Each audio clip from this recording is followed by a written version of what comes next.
Hello, my name is Bisetsa, and I am a new Canadian citizen, but originally I'm from Congo. Um, I came to Canada 10 years ago. So the life in Congo was actually terrible because in 1996 is when actually the war broke in our country. And by that time I was still young. Honestly speaking, I remember us running in the bush.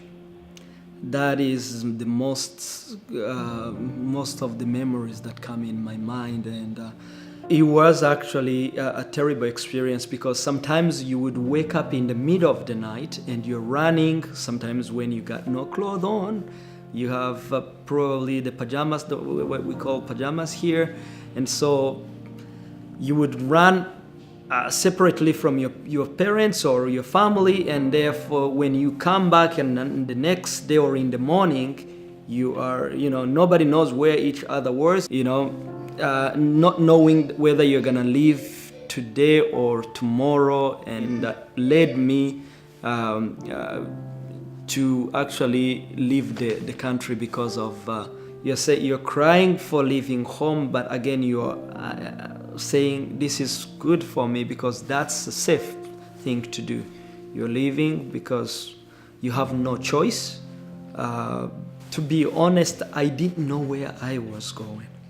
I did not know how life looked like. I did not know how my future looked like when I was going to a foreign country, which was Uganda, where I fled. And so I didn't know the language, I didn't know the cultures in Uganda, and so everything was gonna be new to me. When I got in a refugee camp, I was actually wrongly put in a prison, in a jail, and so as a minor, and so it was very horrible experience that I had in there. And so I got an advocacy from one of the UNHCR protection officer who got me out of the prison, and she basically advocated for me to get out of there. And so that's how I ended up getting actually the protection from Uganda, where I was as a refugee. As soon as I found that life is very meaningful here in Canada, I started dreaming actually having my entire family, not necessarily even my family, even those whom, the people that were around me. How can I help? How can I be involved in making sure that these people also can enjoy the kind of, the life? The process took long. They did a couple medical checks, which was actually on my expense, and including a lot of resources. I spent a lot of time on phone calling Canadian immigration. I spent time calling them. I actually had a bag of phone cards that I actually wanted to share with my siblings that, look, this is what I was spending on phone calls. So it was a lot of energy and money and time. I was very hopeful, but it came a lot of time that I was saying, you know what, maybe I should just give up. I shouldn't, take it easy. But, when I wake up in the morning, I'm like, what are you thinking about? Why, you need to keep fighting. You need to keep advocating. You need to keep doing whatever it takes. And so, yeah, I had those two feelings.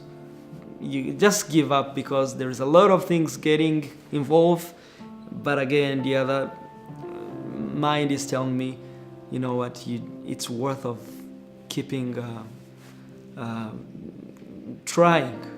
I would like to introduce you to my sister Janti Nyanome, one of my siblings that I recently sponsored from Uganda, and I'm happy to be with her here in Canada and in Riverwood Church. I arrived in Winnipeg last year in December. I was shocked with winter because I didn't know it before. yeah, the life here and back home, like in Congo, is totally different. Like in terms of education, like jobs, human rights.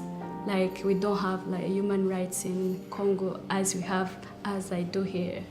Because he put on his efforts, like he did all his best to bring us here. I am grateful that he did what he did, and we are here now with the people who helped him. I would like to thank them. I know that she has a bright future ahead of her, and she's one of those people who are gonna probably contribute in terms of supporting other people that were left behind, and to see if we can sponsor another person, see if we can help another person have that future.